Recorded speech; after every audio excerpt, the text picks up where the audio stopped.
evening, ladies and gentlemen. We are going to call our meeting of the Common Council to order. I will ask our clerk to call the roll to determine a quorum. Alderperson Chaplewski. Here. Haas. Here. Lysick. Here. May. Here. Probst. Here. Reinke. Here. Rote. Here. Vitale. Here. Weigel. Here. Barzak. Here. 10 present, none excused.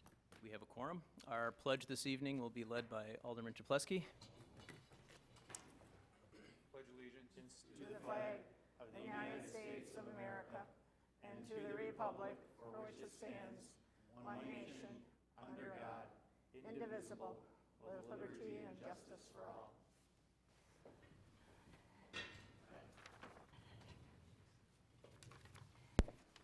Ladies and gentlemen, before we dive into our agenda, a lot of you are aware that we had a state champion in wrestling from Nathan Hale, who is here this evening. I'd like to ask Coach Randy Farrell, as well as our champ Peyton Mako, to come up.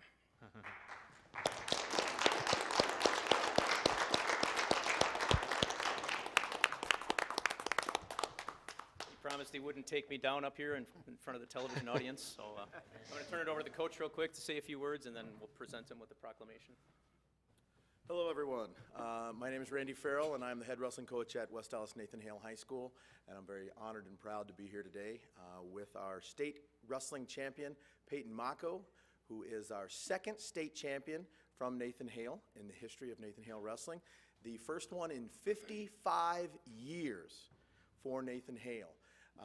This young man this year is not only a state champion, a conference champion, a regional champion.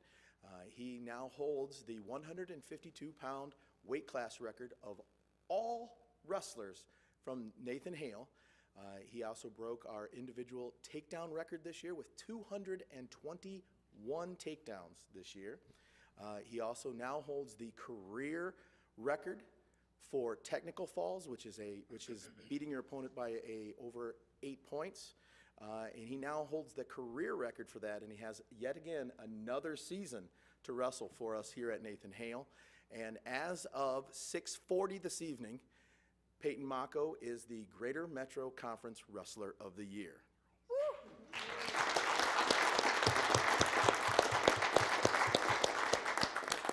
Once again, very, very proud and honored to be here, and thank you so much. I'll turn this back over to Mr. Devine. Thank you very much. Thank you. So Peyton, I'll just go through this real quick. Whereas Peyton Mako is a junior at West Dallas Nathan Hale High School, and whereas Peyton started wrestling at the age of 7 in the first grade and won his first state title as a second grader, overall he won 12 youth state titles in 3 styles combined: folk style, freestyle, and Greco-Roman. And whereas as a youth, Peyton was juggling wrestling with gymnastics, football, baseball, but eventually time wouldn't allow all these things. A multiple-time state champion and multiple-time youth All-American gymnast, and his love for gymnastics made it a difficult decision to let his last sport go, which explains why he did a backflip after winning the championship on the mat. Whereas with college competition and wrestling as his main goal, Peyton decided to stick with wrestling after his freshman year in high school, and the decision paid off in a big way Saturday night, March 4th at the Kohl Center in Madison. Whereas Peyton Mako won the state title at the 152-pound weight class at the 2017 WIAA Division I Individual State Wrestling Championship. And whereas Peyton has the added distinction of being one of only 2 wrestlers in West Dallas, Nathan Hale High School history, to win the state wrestling title. Whereas ranked first in his class with a 4.5 GPA, Peyton is a role model to 2 younger brothers and several cousins who attend West Dallas schools. Peyton is from a family of West Dallas school graduates, including his parents and grandparents and 5 other cousins, all who graduated from Nathan Hale High School. Therefore, may it be known that I, Dan Devine, Mayor of the City of West Dallas, do hereby proclaim Tuesday, March 7th as Peyton Mako Day in West Dallas in recognition of his hard work and dedication to the Nathan Hale High School wrestling team and his individual achievement as a state wrestling champion. And we commend Peyton for representing his school as a true Huskies wrestler. Congratulations, sir.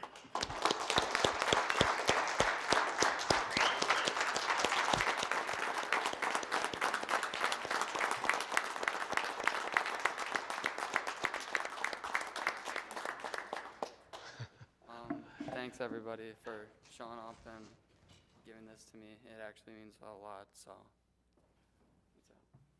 that's it.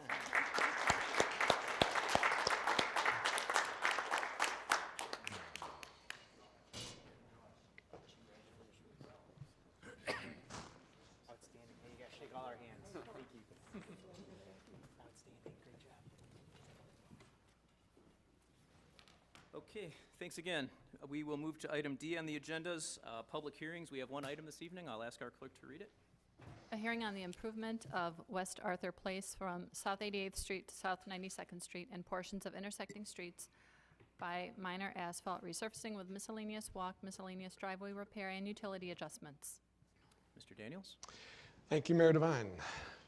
All right, this is the public hearing for Arthur Place. Here are the procedures we're going to follow tonight. First, I'll discuss the project scope and the costs. Then we'll go into the assessment rates and methods of payment. Then there will be comments or questions from the Common Council, followed by from any citizens affected. Then the public hearing will be closed, and the project will be referred to the Public Works Committee later tonight for a discussion and vote, and then it would come back here to the full council later tonight for a final decision. Here are the limits of the project we're talking about. So it's on the south side of the hospital from 88th Street to 92nd Street. Here's some pictures from the pavement out there. The concrete curb and gutter and the asphalt was all installed in 1978. So it's 39 years old, which is actually quite old for an asphalt pavement like this. Here's some more potholes. There's just endless rows of potholes. The pavement is severely raveled. Very advanced cracking, deterioration, and potholes. Routine maintenance for something like this is very difficult and very expensive. The project will also include curb and gutter repairs where needed, not replacing it all. Existing asphalt surface would be removed and the new asphalt surface would be placed. There would be some minor repairs to underground utilities. There would be some sidewalk replacement wherever it's broken or needed to be done. Street access will be restricted at times, so street parking, if needed, will be provided on neighboring streets. No parking permits would be required. And if we do have some disabled persons, disabled parking spaces will be located on the nearest adjacent street for use by any residents with a Wisconsin Disabled Parking Identification Permit or disabled license plates. We did do a speed study, traffic counts on Arthur Place in January of this year, and the city's neighborhood traffic management program does recommend some forms of traffic calming if at least 15% of the motorists are exceeding 28 miles an hour, which is definitely the case here. So our counts revealed that there are 712 vehicles per day. Usually, if it's under 1,000 vehicles per day, the residents are accepting of that. The average speed was 26.5 miles per hour. The 85th percentile speed was 32.4 miles per hour. So that's the speed that 85% of the people are going at or below. The maximum speed actually was 54 miles per hour, and the speed limit is supposed to be 25 miles an hour. So the city's traffic management program, neighborhood traffic management program, does outline several techniques that can be used in a situation like this when we're constructing a new street to slow down vehicles without the constant police out there. Any of these traffic calming measures would be completely free to property owners. So here's just some options that we can talk about. This is called a pinch point. It's been shown to reduce speeds by about 4%. Here's some bump outs. Research has shown that these design tools are much more effective at lowering speeds than warning signs or stop signs, which are mostly ignored, or the use of infrequent law enforcement. We could even put in a traffic circle. Traffic circles have been shown to reduce speeds by 10% and are fully approved by the fire department, who have tested them in West Dallas. So the city will consider any traffic calming measures such as chicanes, curb extensions, pinch points, traffic circles to slow traffic speeds if the majority of residents support them. So if the council does vote to move forward with the project tonight, then every property owner would get a chance to vote on whether or not we would do something like that. We would have a neighborhood meeting to view the plans, and then the residents could vote at that time. The project will also include several sustainability benefits. The gravel used will be 100% recycled crushed concrete from old pavements instead of mining new gravel. Recycled fly ash from coal electric plants would be used in the concrete to reduce mining for new cement by 30%. And the new asphalt will be made from 20 to 35% old recycled asphalt pavements to reduce the mining and drilling for new materials. This is a typical finished project with a new asphalt surface, curb and gutter repairs, sidewalk repairs where needed.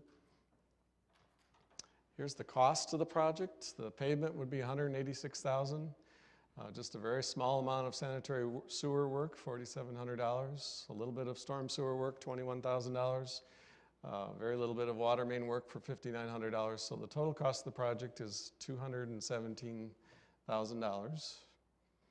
Here's how the project is being funded. So the majority of the funding is coming from the citywide property tax, or the general fund. That would be about 59%. The small amount of water main work would be paid for from the water utility funds, so that's 3%. The storm sewer comes out of the storm water program funds, that's 10%. The sanitary sewer work comes out of the sanitary fund, that's 2%. And then the special assessments would be paying 26%, or about $57,000. Now, in this project, all nine of the properties that are not the hospital are corner properties and are being charged for the long side of their property. Now, this is not actually a very unusual thing because 10,000 of the parcels of the city's total 19,000 parcels do pay for more than one side of their property. So that's 55% of the city. There are actually another 3,400 parcels out of the 19,000 that do pay for more than one street, so that's 17%. And 7,400 parcels out of the 19,000 pay for their street and their alley, so that's 38%. So here's how a long side special assessment works. Typically, the long side is 130 feet long. Assessment rate is $38.72. Comes to $5,000, but then we take 60% off the long side. So we subtract $3,000, leaving the homeowner's cost of $2,000, $2,013. Here's a little explanation as to why we even do special assessments. We have been doing it for over 100 years. City residents have historically even paid up to the full cost, 100% of the new street in front of their property, because they do enjoy a unique benefit from this improvement to their property that nobody else actually enjoys. So on these projects though, on this project, the city will collect $57,000 in special assessments, which is about 26% of the total cost. The assessment rate is $38.72 per foot for all residential properties anywhere in the city, no matter how wide their street width is or how high their traffic volumes are or how high the actual bid prices are. Everyone is treated equally, so everyone pays the $38.72. Like I said, for over 100 years, Wisconsin state law has allowed for special assessments. In addition, judges in over 100 court cases in Wisconsin have upheld this law as a fair and reasonable method to recoup the cost of these projects. So this method has stood the test of time. Special assessments are the only way to ensure that tax-exempt schools, churches, charities, hospitals, county parks, utilities, and railroads pay their fair share too. No one is exempt from special assessments, even though there are 430 properties in the city that do not pay any property taxes. And many of these tax-exempt schools, churches, hospitals, and county parks are very large properties, which actually encompass 28% of the total land area in the city and only contribute to the city's costs through these special assessments. Businesses, corporations, manufacturers also pay a higher assessment rate to ensure that they contribute their fair share.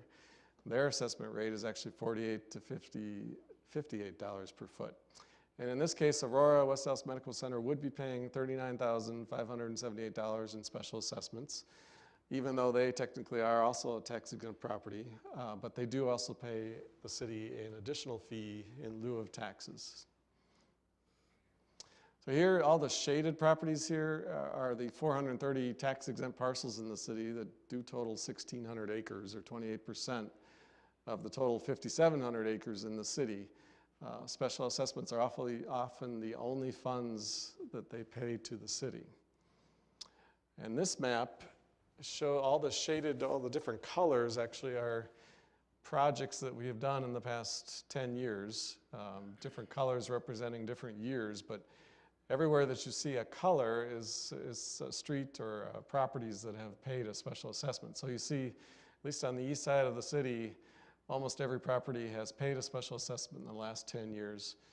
So everyone is paying their fair share. Everyone is being treated equally. Most have actually paid for their street and their alley over that time. The bills in this case will not be mailed out until March of 2018, not 17, but 18. The payment options at that point would include a lump sum payment, 5-year installment plan, or a 10-year installment plan.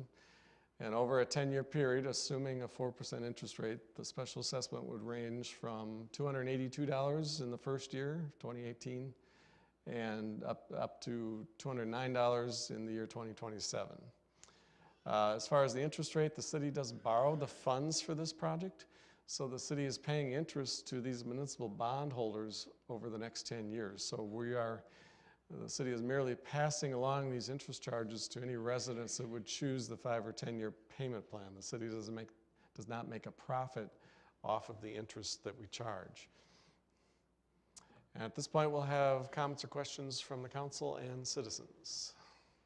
Thank you, Mr. Daniels. Are there any comments or questions from the members of the Common Council? Seeing none, are there comments or questions from any members of the audience? Okay, seeing none, we will close item D, our public hearing, and we will move on to item E, which is citizen participation. This is an opportunity for residents to address the council on any matters of interest to them. We ask that you make every effort to keep your comments to 5 minutes. We try to keep this portion of our agenda to 30 minutes. Is there anybody that wishes to address the council under citizen participation this evening? Okay, seeing none, we will close citizen participation. We will move on to item F on our agendas. Our standing committees will be meeting during recess, and those room numbers are listed on page 1. Moving to item G, the mayor's report. Just a handful of things, a small handful of things. I want to thank Jefferson, Franklin, and Madison Elementary for the invite to their schools for Read Across America events and Dr. Seuss's birthday. A lot of the schools in the district put on reading programs, and I know there were several members of the council that were working their way through several of our schools that day. So thank the schools for doing that, and thank the participants as well. I want to welcome a new business to our community. Diamond's Pet Spa is on a corner of 90th and Greenfield. They moved into the city, owned by a West Dallas resident. They had a ribbon cutting a few Saturdays ago that Alderman May and I were in attendance. So if your furry friend needs nail trimming or ear cleaning or a bath, 90th and Greenfield is a nice little pet spa in our community. And lastly, I just want to give public thanks to a resident, Debbie Gast, who I believe is on the 25th of February, whatever that Saturday was. She put on the Day of Light in our city, which was held in West Dallas Central's auditorium, or field house rather, just as a community's opportunity to come together and heal in the light of the 2 unfortunately young lives lost earlier that week. Probably had close to 150 people, many members from the community spoke, and I just want to thank her for her efforts in putting that together, and it was quite a success, and it was very much needed. That does conclude the mayor's report this evening. Do we have any reports from the alderpersons? Mayor Devine, Alderman Lysick. I move for approval of the minutes of the Common Council regular meeting of February 21st, 2017. Second. We have a motion with a second by Alderman Vitale. Any discussion? All in favor? Aye. Any opposed? Motion carries. Item J on our agenda is items not referred to committee. I'll ask for a motion to refer items 3 and items 4 to the city attorney. So moved. Second. Motion by Alderman May, second by Alderman Barzak. Discussion? All in favor? Aye. All opposed? Motion carries. Standing committee reports, license and health, Alderman Chaplesky. I'll be reading those out after the recess meeting. Thank you. Mayor Devine, Alderman Lysick. I move that we stand in recess until conclusion of the committee meetings. Second. There's a motion with a second by Alderperson Reinke. All in favor? Aye. All opposed? We are in recess.